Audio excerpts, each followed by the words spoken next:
tema da minha palestra é o trabalho científico que eu submeti à Comissão Científica do IBDFAM.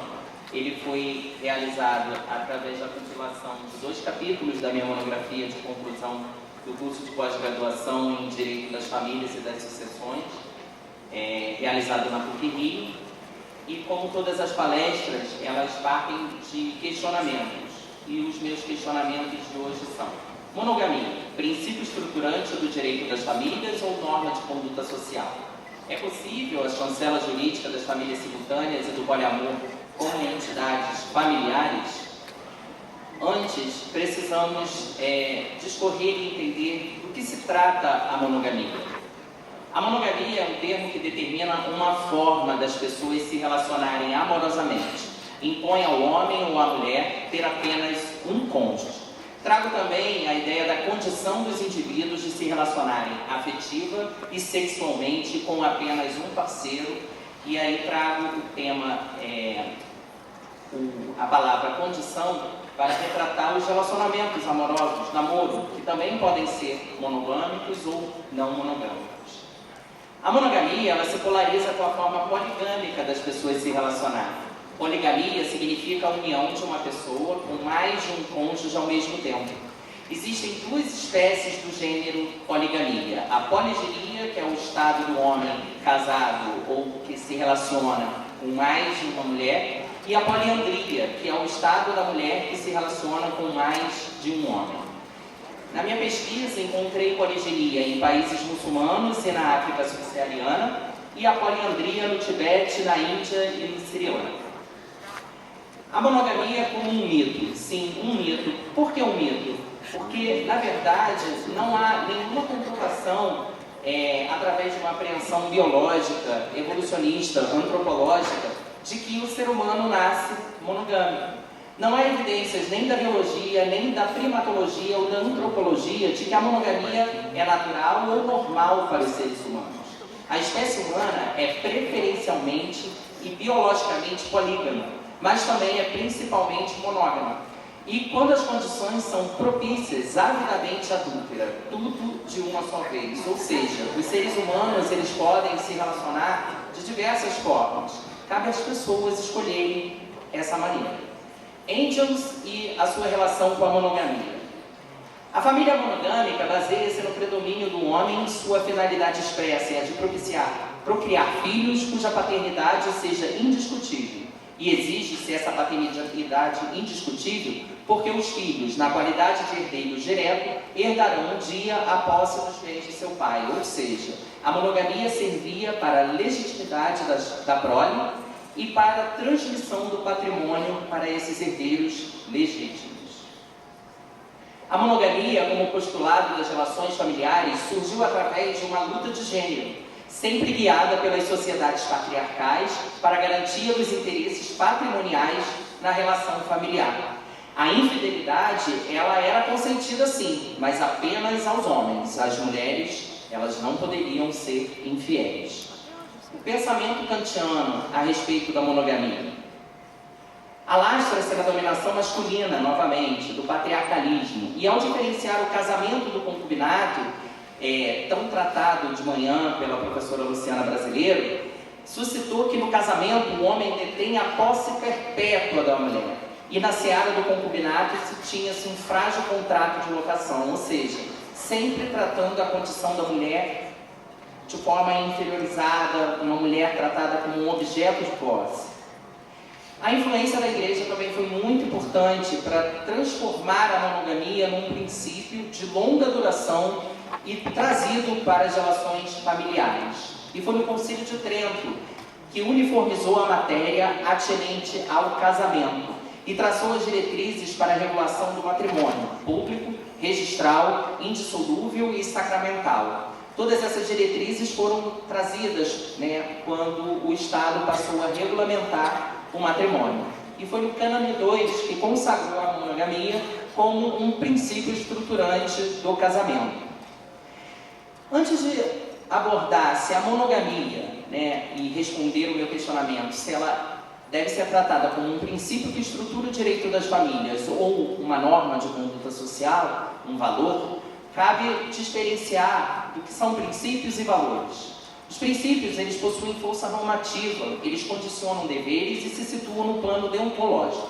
Os valores não impõem um dever ser, mas o que é melhor, ou seja, eles guiam as pessoas no sentido de que qual conduta é melhor a ser tomada. Os valores possuem natureza axiológica. Então, os princípios, eles estão relacionados ao dever ser, já os valores estão relacionados a uma qualificação positiva.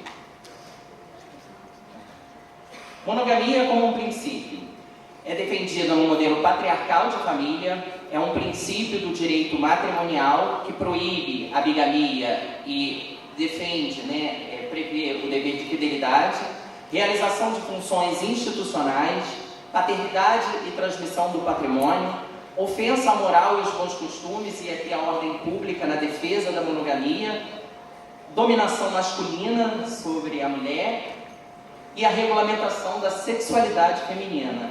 Foi assim que a monogamia foi construída como um princípio. Trouxe também os princípios do direito de família, arrolei basicamente assim, alguns. Dignidade da pessoa humana, que é o princípio, o super princípio, é o que irradia os demais princípios do direito da família, os princípios constitucionais, a liberdade individual, a igualdade, os direitos da personalidade, a autonomia privada, a pluralidade familiar, e aqui o princípio da pluralidade familiar é o que fundamenta o reconhecimento jurídico das famílias simultâneas e das relações poliafetivas, a afetividade, a busca da felicidade, que também é um princípio que consagra e fundamenta a chancela jurídica das famílias simultâneas e do poliamor, a diversidade, o planejamento familiar livre, direito de autodeterminação, princípio do melhor interesse da criança e da proteção integral para as relações de filiação, paternidade responsável, menor intervenção estatal. E aqui eu chamo a atenção na menor intervenção estatal de que o Estado ele não pode intervir nas relações privadas e na escolha das pessoas da forma delas se relacionarem. E a democratização da família. E a monogamia? Então, respondo ao questionamento inicial da palestra. A monogamia deve ser encarada pelo direito como um valor jurídico e principalmente como uma norma de conduta social e não como um princípio que estrutura o direito das famílias. Não pode haver uma imposição estatal de que a monogamia seja a única forma legítima de se relacionar, a fim de constituição de entidades familiares. Além da submissão do trabalho científico ao IBDFAM, ao Congresso, eu enviei uma proposta de enunciado também nesta temática. A minha proposta inicial era assim: o sistema monogâmico de longa duração, antes de ser um sistema de regras morais, é um sistema organizador das formas de constituição de família, que se polariza com o sistema poligâmico. A monogamia deve ser encarada pelo direito como um valor jurídico e principalmente como uma norma de conduta social, e não como um princípio estruturante do direito das famílias. E foi uma felicidade ver o enunciado número 13, que foi a votação, e acredito que mais tarde todos os enunciados devem ser discutidos, mas fiquei muito feliz da síntese que a comissão de enunciados transformou o número 13, que trata: a monogamia deve ser compreendida como um valor jurídico e principalmente como uma norma de conduta social, e não como um princípio estruturante do direito das famílias. Então, a comissão de enunciados, eu acredito que soube, assim, com maestria, sintetizar a proposta inicial que eu apresentei. Não sei se outros estudiosos, doutrinadores e participantes do Congresso apresentaram proposta nessa temática, mas fiquei bastante feliz em ver a síntese e a ideia desse enunciado. A liberdade de amar mais de um certo alguém. Cada pessoa pode e deve pautar sua vida segundo os próprios valores que melhor realizem a sua personalidade. Mas para realizar-se, exige-se responsabilidade de não agredir o direito alheio. O exercício das liberdades de cada partícipe de um relacionamento não monogâmico deve ser pautado no respeito à dignidade do próximo. E o que são famílias simultâneas? Famílias paralelas, simultaneidade ou paralelismo familiar dizem respeito à circunstância de uma pessoa que, ao mesmo tempo, se coloca como membro de duas ou mais entidades familiares diversas entre si. Trata-se de um núcleo de coexistencialidades fundado no amor familiar, na estabilidade, na ostensibilidade, continuidade e um mínimo de publicidade. Então, relacionamentos clandestinos, eles não são tratados como famílias simultâneas. E o poliamor? O poliamor é a possibilidade de um indivíduo estar envolvido em relações íntimas e profundas com mais de uma pessoa ao mesmo tempo, com troca de afeto mútuo no mesmo nível de importância, com o objetivo de constituir união pública, duradoura, todos os requisitos de uma união estável, contínua, recíproca, entre todos os membros da relação, com presença marcante da honestidade, lealdade e da transparência. O que desconfigura o reconhecimento de simultaneidade familiar, de famílias simultâneas e do poliamor? Relacionamentos casuais não são famílias simultâneas, não são relações poliafetivas, que não têm o condão de comunhão de vida, que são atentórias à dignidade, também não são famílias simultâneas e relações poliafetivas. A prática do swing não é poliamor. Relações abertas, relacionamento aberto, relacionamento livre também não é poliamor. A bigamia, como bem tratado pela professora Luciana Brasileiro, não é família simultânea.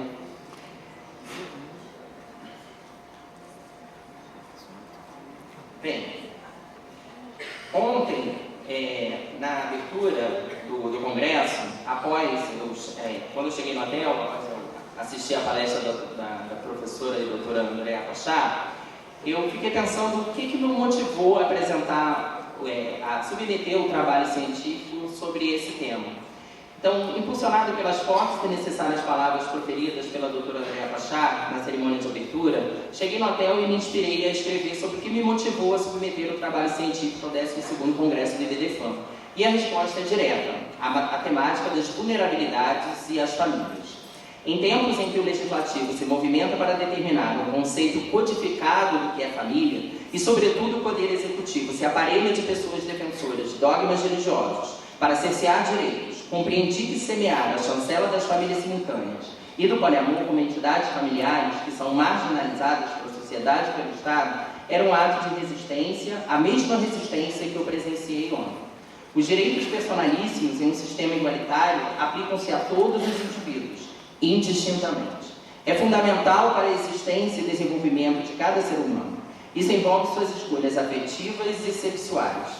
Não cabe a qualquer ente público ou qualquer outro organismo privado estabelecer os valores, crenças e modo de agir do indivíduo. Esses direitos também são oponíveis em face de terceiros e não apenas em face do Estado.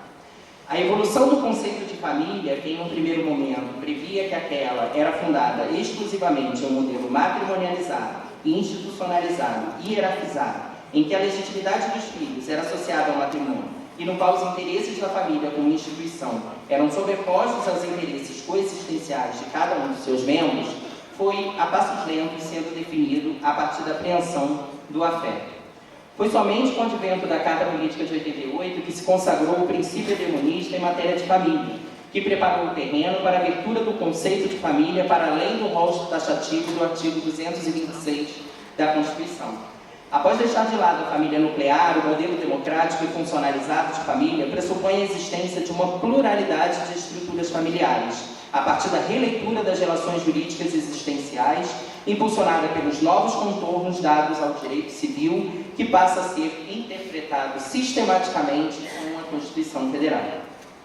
Rompe-se, então, com um modelo institucionalizado, pautado na família como instituição, em prol de um modelo de família-função, que busca a realização plena de seus membros, caracterizado pelo afeto recíproco, a consideração e o respeito mútuo entre os membros que a compõem. Na atual conjuntura social, é perceptível a existência das famílias simultâneas e do poliamor através da desmitificação do valor moral da monogamia, reconhecida aqui como valor e norma de conduta social, e não como princípio jurídico estruturante do direito das famílias. Delimito a natureza de valor social para possibilitar a interpretação extensiva e agregadora aos arranjos familiares pautados em relações não monogâmicas. A interpretação restritiva do artigo 226 da Constituição não representa os anseios da democracia e da cidadania, já que as famílias simultâneas e o poliamor representam entidades familiares voltadas à realização existencial de seus membros e, portanto, ingressam no cenário jurídico por meio da porosidade principiológica do sistema e, sobretudo, produzem efeitos no mundo exterior que merecem a chancela do Estado. Defendo a liberdade de amar, de constituir uniões afetivas múltiplas e poliafetivas, mas com a preocupação da investigação da responsabilidade dos conviventes, em situações que não há impedimento legal e nas quais os envolvidos estão responsáveis. Não pode o Estado interferir nas relações íntimas entre as pessoas que querem constituir famílias diferentes do modelo arcaico, tradicional e irradiado de valores cristãos, pois o poder público está invadindo a esfera íntima de decisão dos indivíduos, ou seja, é um ato invasivo às escolhas existenciais. Há de se caminhar à frente do reconhecimento jurídico nos tribunais para as famílias simultâneas e uniões poliafetivas, a fim de proteger os componentes desses arranjos de família, bem como se deve revisar a conservadora e preconceituosa decisão do Conselho Nacional de Justiça, que em 2018 proibiu a averbação de novas relações poliafetivas nos cartórios extrajudiciais. Já no cenário legislativo, os parlamentares ligados à bancada evangélica e enraizados nas doutrinas judaicas cristãs precisam agir no seu papel institucional de representantes do povo e não de defensores de dogmas religiosos e fundamentalistas, que só atrasam o avanço da sociedade e contribuem para a marginalização de relações conjugais que funcionalizam o afeto, o amor e a felicidade de seus componentes. Finalmente, não restam dúvidas que a simultaneidade familiar e o poliamor não são invisíveis na nossa sociedade. Cada vez mais chegam ao judiciário conflitos a serem solucionados por conta dos efeitos jurídicos que eles afloram no mundo exterior e entre os membros dessas relações, os quais clamam por decisões judiciais acolhedoras, integrativas, no que diz respeito à chancela desses institutos familiares como entidades constitucionalizadas. Só assim a gente vai conseguir travar a insegurança jurídica já instalada. Encerro aqui com... Eu trouxe a dedicatória do meu trabalho monográfico e adiciono a essa dedicatória, a todos vocês aqui no 12º Congresso Brasileiro que me escutaram, me receberam e me acolheram. Aos trisais e às famílias simultâneas de todo o Brasil que respiram afeto, lealdade e cumplicidade, partilham a vida e o patrimônio sem o reconhecimento jurídico de suas relações. A invisibilidade marginaliza, e marginalizar essas famílias é que é inconstitucional. Família plural, o amor não se limita a dois. Obrigado.